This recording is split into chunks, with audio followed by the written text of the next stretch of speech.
మనలను 1858 నుండి 1947 వరకు బ్రిటిష్ వారు మన దేశాన్ని పరిపాలించారు. అప్పటికే చాతుర్యవర్ణ వ్యవస్థ ఉంది, ఇది అందరికీ తెలిసిన విషయమే. అయినప్పటికీ బ్రిటిష్ వారికి కులభేదము లేదు కనుక మనలందరినీ ఊరి చివర గెంటారు. మన దేశంలో ప్రతి పల్లెలో ప్రతి గ్రామంలో మాల మాదిగలు లేని గ్రామం అంటూ లేదు కనుక మనందరినీ ఊరి చివర గెంటినప్పటికీ మనం అందరం ఊరి చివర కట్టేస్తే ఎవరు మధ్యవారు బయటకు వెళ్ళలేని పరిస్థితి మనకు దేవుడు కల్పించాడు. అయితే ఈ రోజున మరి ఎస్సీ రిజర్వేషన్ అని మాట్లాడుతున్నారు. భారత రాజ్యాంగ నిర్మాత ఈవేళ ఈ రిజర్వేషన్ గురించి మాట్లాడుకుంటున్నామంటే ఏకైక కారణం డాక్టర్ బిఆర్ అంబేద్కర్ గారు మాత్రమే.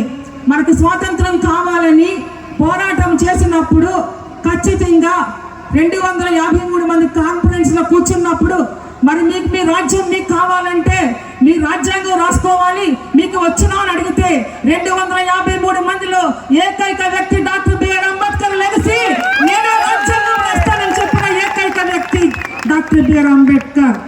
మరి ఆ కులంలో పుట్టి అంటరానితనం అనుభవించి కనీసము మంచి నీళ్ళు కూడా ఇవ్వలేని పరిస్థితుల్లో మరి మనల్ని గుర్తు పెట్టుకుని ఇతర దేశం వెళ్ళినా అక్కడ కూడా మన గురించి ఆలోచించి ఈ రోజు రాజ్యాంగం నిర్మాతగా మనకు రాజ్యాంగంలో ఎస్సీలకు 15%, బీసీలకు 27% ఇచ్చిన ఏకైక నాయకుడు డాక్టర్ బిఆర్ అంబేద్కర్.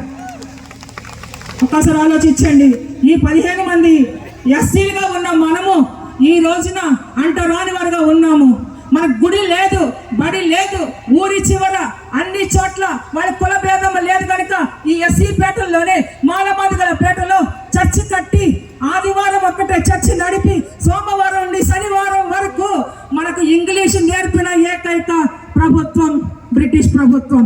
ఈ రోజు మనం ముందుగా ఇంగ్లీష్ నేర్చుకున్నది మనమే, ప్యాంటు షర్ట్ వేసుకున్నది మనమే, స్టైల్ నేర్చుకున్నది మనమే. ఈ రోజు మన షోకులను చూసి వారి ఓర్వలేక ఈ రోజున మన దళితులు అంటరాని వారు అంటుంటే ఒక్కసారి అడుగుతున్నా, ఈ రోజు ఇంగ్లీష్ మీడియం స్కూల్స్ అన్ని తీసేసుకోండి. ఖచ్చితంగా ఎవరు ప్యాంటు షర్ట్ వేసుకోవడానికి వీలు లేదు. ఇది మాత్రం అవసరం. ఈ రోజున క్రైస్తవులు అంటే ఆటలు అనుకుంటున్నారేమో, ఒక్కసారి ఆలోచించుకోండి. ఎస్ఆర్ఎక్క 2 నిమిషాలు మాట్లాడాలంటున్నారు. నాకు ఈ స్టేజ్ ఒక్కటే కాదు, ఈ ఒక్కటే అంతము కాదు ఆరంభం. ఇప్పుడు స్టార్ట్ అయింది. నా తమ్ముడు కమల్ రాజు పూనుకున్నాడు ఈ విషయానికి. అతను కొంచెం చప్పట్లు కొట్టండి, ఎందుకంటే మాటలు కాదు, ఒక మాట అన్నాడు. మనం ఈ స్థలాలు మనయండి, గవర్నమెంట్ మన గవర్నమెంట్తో మాట్లాడొద్దు, గవర్నమెంట్ తిట్టొద్దు అన్నారు. మనమే గవర్నమెంటే మనము. ఇది గుర్తుంచుకోండి.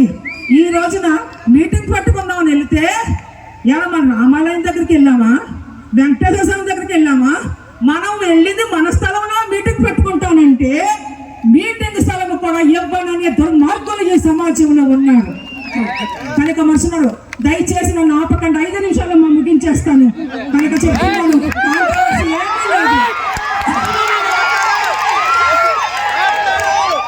ఒక్క మాట, 5 నిమిషాలు. ఎస్సీలు అన్ని పార్టీలు ఎస్సీ సెల్ ఉంది కదండి, ఉందా? ఆ ఎస్సీ సెల్లో ఎస్సీ వాడిగా పని చేయాలి. మరి డాక్టర్ బిఆర్ అంబేద్కర్ 100కు 17% ఎమ్మెల్యేగా సీట్లు ఇచ్చి ఏ పార్టీ ఇవ్వకపోయినా ఎమ్మెల్యేలుగా పోటీ చేస్తున్న మీరు మీ జనం కోసం పోరాటం చేయండి అంటే ఈ ఎస్సీ ఎమ్మెల్యేలందరూ పాలేరు పని చేసి ఒక్కరు కూడా ఎస్సీలకు సహాయం చేసే పరిస్థితి లేదు. దయచేసి అనుకుంటున్నారేమో మనము తలచుకుంటే ప్రభుత్వాన్ని దించగలం. మీ దళితుల ఓట్లు అక్కర్లేదన్నా దళితులే లేకపోతే ప్రభుత్వం చేయబోతున్నారు. లేదండి, నిద్రపోతున్న పుల్లని లేపారు. మరి యొక్క